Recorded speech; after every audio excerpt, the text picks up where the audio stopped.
नमस्कार। मैं हूं डॉक्टर अन्नपूर्णा से और ये है 25 MCQs on environmental laws and urban sprawl for Andhra Pradesh public service commission and GATE aspirants.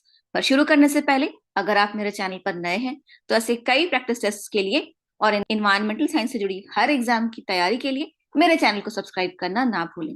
और अगर ये वीडियो आपको पसंद आता है तो इस वीडियो को कम से कम 3 दोस्तों और व्हाट्सएप ग्रुप्स तक जरूर शेयर करें। Question number 1, which of the following was the first major environmental law to be promulgated in India? अब इनमें से कौन सा कानून ऐसा है जो भारत में सबसे पहले आया? Water act, air act, EPA या none of the above? So water act और water prevention and control of pollution act it's the same.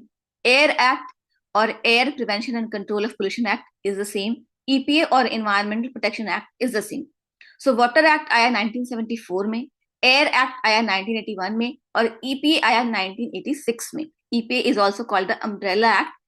It was a major regulation that gave rise to many rules. Okay, but the first act among all these three was the Water Act in 1974. तो सबसे पहले आया Water Act 1974. ठीक है. Question number 2. Which of the following is not associated with population explosion? अब इनमें से ऐसा कौन सा है जो पॉपुलेशन एक्सप्लोजन से जुड़ा हुआ नहीं है? Not associated. A, food and energy storage, खाना कहाँ स्टोर होगा, एनर्जी कैसे स्टोर होगा, ग्रिड में कैसे जाएगा। बी, इन्वायरमेंटल पोल्यूशन, पर्यावरण का प्रदूषण। सी, इंक्रीज्ड रिसोर्स कंजम्पशन, जो भी हमारे पास संपदा है, रिसोर्सेज है, नेचुरल रिसोर्सेज, उनका तेजी से कंजम्पशन होना। या D, none of the above? सही उत्तर है D, none of the above. क्योंकि जब पॉपुलेशन एक्सप्लोजन होगा तो फूड रिसोर्स उनके लिए कहाँ स्टोर किया जाए, एनर्जी उनके लिए कैसे स्टोर की जाए कि सब ग्रिड्स में सही से ट्रांसफर हो सके, उतने लोगों तक पहुंच सके।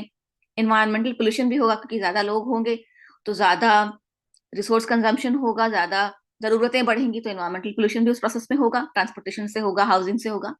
और सी, इंक्रीज रिसोर्स कंजम्पशन, ये तो बिल्कुल डायरेक्ट इफेक्ट है पॉपुलेशन एक्सप्लोजन का। ज्यादा लोग होंगे तो ज्यादा रिसोर्सेज की जरूरत पड़ेगी। Question 3, what is environmental audit? A, an inspection to see if any violation of environmental law is happening in any industry, company or office.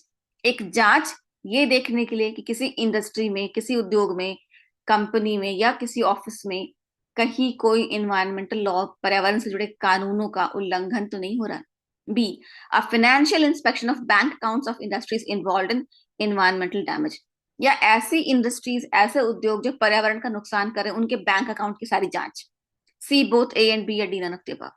Correct option is A, an inspection to see if any violation of environmental law is happening in any industry, company or office. ठीक है. Bank account की कोई जांच environmental audit के तहत नहीं होती है, वो फाइनेंशियल ऑडिट के तहत होती है. So bank accounts are not checked via environmental audit, they are checked by financial audit. Environmental audit is just A. Question 4. Which of the following categories of legislation does EPA, Environmental Protection Act 1986 belong? अब जो कानून होते हैं उनकी कई सारे categories होते हैं, टाइप्स होते हैं कानून के. तो रेमेडियल लेजिस्लेशन होता है, वेलफेयर लेजिस्लेशन होता है, पीनल लेजिस्लेशन होता है, या नन ऑफ द अबव? सही उत्तर है ए, रेमेडियल लेजिस्लेशन. अब कैसे? रेमेडी का मतलब होता है सुधार करना. तो पिछली जितनी गलतियां पर्यावरण के केस में भारत में हुई 1986 से पहले तक, उनमें सुधार करने के लिए 1986 में ये अम्ब्रेला एक्ट आया और इसके तहत कई सारे नियम बनाए गए. वेलफेयर लेजिस्लेशन वो होता है जिसके तहत सरकार लोगों को अनुदान देती है, पैसे देती है उनकी स्थिति को सुधारने के लिए. तो ये पैसे देने का कोई कार्यक्रम ईपीए में नहीं था. पीनल लेजिस्लेशन में क्या होता है कि सजा देती है कि आपने ये क्राइम किया तो आपको सजा मिलेगी. तो उसका प्रावधान भी डायरेक्टली ईपीए में नहीं था. ठीक है. तो इसलिए ईपीए जो है वो एक रिमीडियल लेजिस्लेशन है, गलती सुधारने के लिए, पर्यावरण के साथ जो भी छेड़खानी हुई उसको सुधारने के लिए. So EPA is a remedial legislation because it aims towards rectifying or correcting all the ills or damages done to the environment in India before 1986. ठीक है. It's not a welfare legislation because welfare legislations are mostly aimed at awarding funds or grants to people or communities or non-government organizations for public welfare. Penal legislation means punishment. So EPA directly doesn't talk about any punishment. So it's a remedial legislation. Okay. Question 5. Which of the following is an objective of EPA 1986? अब environmental protection act 1986, इसका objective क्या था, इसका ध्येय, इसका लक्ष्य क्या था? A. To implement decision taken by India at the Conference of Human Environment in Stockholm 1972. So Conference on Human Environment जो स्टॉकहोम 1972 में हुआ था, ये पहली इन्वायरमेंट कॉन्फ्रेंस थी। तो इसमें जो भारत ने फैसले लिए थे उस वक्त, और जिन चीजों पर, जिन संधियों पर उस वक्त हस्ताक्षर किए होंगे, उसको अपने देश में लागू करने के लिए ईपीए आया। यस, क्योंकि कई सारे रूल्स रेगुलेशंस उसके बाद बने, लेकिन वो इनफ नहीं थे, काफी नहीं थे, सो ईपीए फिर इंप्लीमेंट किया गया। B. To take appropriate steps toward environmental protection in India. Yes, कि इन्वायरमेंटल प्रोटेक्शन के लिए भारत में कुछ और कदम उठाने थे, तो उसके लिए yes. To prevent environmental hazards to human beings, living creatures and property, कि भारत में पर्यावरण का संरक्षण हो और वन्य जीवों पर, इंसानों पर और किसी भी तरह की संपदा पर अब किसी इन्वायरमेंटल डैमेज की वजह से कोई नुकसान ना पहुंचे। तो ये सभी कारण थे कि ईपीए 1996 आया। So all of the above, all of these were reasons why EPA 1996 was enacted. Okay. Question number 6. Which of the following is a provision of the Section 7 of EPA Act 1986 that provides for an offense committed by any department of the government? Section 7 of the EPA is being talked about. Section 7 में क्या हुआ था EPA के, तो क्या है वो बताते हैं। A. The act is not applicable to the government and its department. कि Section 7 ऐसा कहता है कि सरकारी महकमों पर और उसके ऑफिसर्स पर ये एक्ट लागू नहीं होगा, क्योंकि सरकार ने ही तो ये एक्ट बनाया है। या B. In case of offence committed the HOD shall be deemed guilty, या किसी सरकारी महकमे ने अगर कोई गलती की इन्वायरमेंट के फील्ड में, तो उसके जो एचओडी होंगे, हेड ऑफ द डिपार्टमेंट, उनकी गलती मानी जाएगी। या C. All the officials of the concern department shall be deemed guilty, या उस महकमे में, उस विभाग में जितने अफसर हैं, जितना स्टाफ है, सबकी गलती मानी जाएगी। या D. All of the above. Answer है B. In case of the offence committed the HOD shall be deemed guilty. तो अब सवाल क्या था कि provides for an offence committed by any department of the government. तो अगर किसी सरकारी महकमे ने कोई भी गलती की और वो एनवायरमेंटल प्रोटेक्शन एक्ट 1996 के तहत वो गलती मानी जाती है, तो गलती किसकी मानी जाएगी? गलती उस डिपार्टमेंट के हेड की मानी जाएगी। ठीक है। So the provision for offence committed by any department of the government says that in case of the offense committed, the HOD shall be deemed guilty, and this is mentioned in Section 7 of the EPA Act of 1986. Question 7. When was CPCB established? Central Pollution Control Board कब गठित हुआ था? 1972, 1974, 1978 या 1980? सही उत्तर है B, सितंबर 1974, क्योंकि water prevention and control of pollution act 1974 के तहत सीपीसीबी की स्थापना हुई थी, इसलिए 1974. So the Central Pollution Control Board was established as per the provisions of the Water Prevention and Control of Pollution Act 1974. Hence, CPCB was established in 1974 in the month of September. Okay, please remember this fact. Question 8. What is the difference between Vienna Convention and Montreal Protocol? So Vienna Convention कुछ होता है, Montreal Protocol कुछ होता है, इसमें क्या फर्क है? और इसमें कोई ऑप्शंस नहीं है, मैं इसको समझा रही हूँ आपको. The Vienna Convention for the protection of ozone layer and the Montreal Protocol on substances that deplete the ozone layer are both international treaties that work together to protect the ozone layer. तो ये दोनों convention और protocol, Vienna convention, Montreal protocol, दोनों ozone layer से जुड़ा हुआ है. ठीक है. अब वियना कन्वेंशन क्या है? Vienna Convention, adopted in 1985, which is my birth year. This convention established a framework for protecting the ozone layer by promoting cooperation among nations, establishing global monitoring and reporting on ozone depletion, calling on countries to share scientific research, data and observations. तो Vienna convention 1985 में लागू हुआ और उसका काम था कि ozone depletion से जुड़ी सारी जानकारी इकट्ठा करना, देशों को प्रेरित करना कि आप जानकारी इकट्ठा करो, रिसर्च कर रहे हो तो उसका डेटा शेयर करो, ताकि आगे हम कोई ठोस रणनीति बना सकें कि ओजोन डिप्लीशन को कैसे कंट्रोल किया जाए. ये वियना कन्वेंशन का काम था. और वियना कन्वेंशन ने नींव रखी मॉन्ट्रियल प्रोटोकॉल की. अब उसके बारे में जानते हैं. So Vienna convention paved the way for Montreal protocol. Vienna Convention mostly urged nations to collect and share data regarding ozone depletion, and then came Montreal Protocol in 1987. Adopted in 1987, the Montreal Protocol was created under the Vienna Convention to control the production and import of ozone depleting substances, reduce the concentration of ozone depleting substances in the atmosphere, repair the ozone layer, phase out the production and consumption of certain chemicals that deplete ozone, international day for the preservation of ozone layer. ठीक है, तो ये इतना सब कुछ Montreal protocol के तहत हुआ कि जो ओजोन डिप्लीटिंग सब्सटेंसेस है उसके प्रोडक्शन में, उसके उत्पाद में, उसके निर्यात आयात में कंट्रोल करा जा सके, थोड़ा रोक लगे, ताकि वो एटमॉस्फेयर में कम रिलीज हो और ओजोन डिप्लीशन कम हो। Question 9, which of the following terms defines pollution caused by ceremonial और रिलीजियस एक्टिविटी। अब इसमें से कौन सा शब्द है जो परिभाषित करता है कि जो रिलीजियस एक्टिविटी, जो हम पूजा पाठ करते हैं, उससे जो पोल्यूशन होता है नदियों वगैरह का, तो उसको क्या कहते हैं? A religious pollution, no. B defilement, C worship abuse, या D none of the above. सही उत्तर है बी डिफाइलमेंट। डिफाइलमेंट का मतलब होता है इम्प्योर करना। जैसे हम पूजा करते हैं मंदिर में और जो पूजा के सूखे फूल हैं वो अगले दिन हम जल में प्रवाहित कर देते हैं, या बची हुई राख हम जल में प्रवाहित कर देते हैं, कि अब भगवान जी की पुरानी मूर्तियां, या हर बार गणपति पर्व जब होता है तो उसके बाद गणपति का जो विसर्जन हम करते हैं, तो इन सब से हम अपने आसपास के जल स्रोतों को इम्प्योर करते हैं, डिफाइल करते हैं, अशुद्ध कर देते हैं, तो उसको डिफाइलमेंट कहते हैं। Okay, so defilement means to make impure. And the public trust doctrine was discussed in detail in which of the following cases। अब इसमें से कौन सा ऐसा केस था जिसमें पब्लिक ट्रस्ट डॉक्ट्रिन को डिटेल में डिस्कस किया गया? A MC Mehta versus Kamal Nath 1997, B Vellore citizens welfare forum versus union of India 1996, C MC Mehta versus union of India 1996, या D none of the above. सही उत्तर है ए।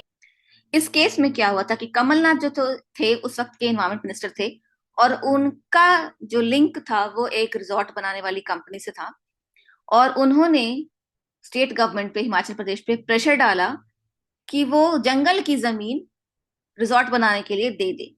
तो एमसी मेहता ने ये कोर्ट केस किया कि जंगल की जमीन जो रिजॉर्ट बनाने के लिए दे दी गई है, तो वो ब्यास नदी के किनारे की जमीन है, और ब्यास नदी का किनारे की जमीन में अगर हम मिट्टी भर के पेड़ों को काट के और वहां पर रिजॉर्ट बना देते हैं, तो उसकी वजह से ब्यास नदी में बार बार बाढ़ आ रही है, और बाढ़ पर जो दूसरे तरफ का किनारा है नदी का वो डूब रहा है, जहाँ की खेती की जमीन है, फलों के बागान लगे हैं और गांव बसे गए हैं, तो उससे लोगों का नुकसान हो रहा है, भारी मात्रा में हो रहा है।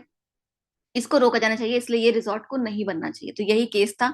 तो कोर्ट ने ये वर्डिक्ट दिया, ये जजमेंट दिया कि हाँ वो जंगल की जमीन है और वहां पर रिजॉर्ट नहीं बनना चाहिए, क्योंकि उससे नदी में बाढ़ आ रही है, जिससे अगल बगल के लोगों का नुकसान हो रहा है, क्योंकि नदी के कोर्स को बदला जा रहा है, नदी के रास्ता को बदलना पड़ रहा है। MC Mehta versus Kamal Nath 1997 case, Kamal Nath was a union minister for environment and forest, and he had unscrupulously awarded forest land for the building of a resort.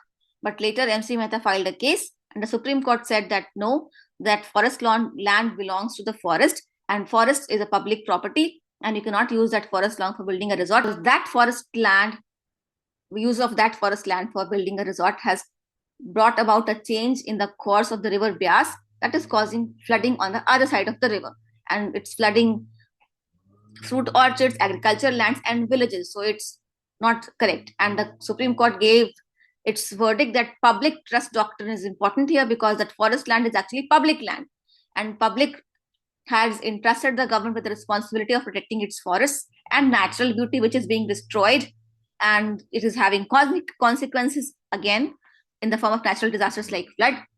So public trust doctrine was then carefully analyzed by the Supreme Court. Question 11. Which of the following is the reason behind the growth of cities? तो शहरों के बढ़ने का क्या कारण है? Trade and commerce, industrialisation, development of transport infrastructure, या all of the above. सही उत्तर है D, all of the above. शहरों के बढ़ने का ये सभी कारण होता है कि ट्रेड एंड कॉमर्स, व्यापार बढ़े, इंडस्ट्रियलाइजेशन, उद्योग बढ़े, ये ट्रांसपोर्ट इंफ्रास्ट्रक्चर, ज्यादा सड़कें बने, ज्यादा रेल लाइंस बने, तो लोग ज्यादा वहां बसते हैं और शहर बढ़ जाते हैं। Question 12, which of the following is not a part of urban environment. अब इसमें से कौन सा शहरी वातावरण का हिस्सा नहीं है? स्काई स्क्रेपर्स, ऊंची ऊंची बिल्डिंगें, एग्रीकल्चरल ग्रीन फील्ड्स, खेती के जमीन, डेंस मार्केट्स मतलब बाजार, और एयर पोल्यूशन, वायु प्रदूषण। तो ये सभी अर्बन एनवायरमेंट का हिस्सा है except B, agricultural green fields.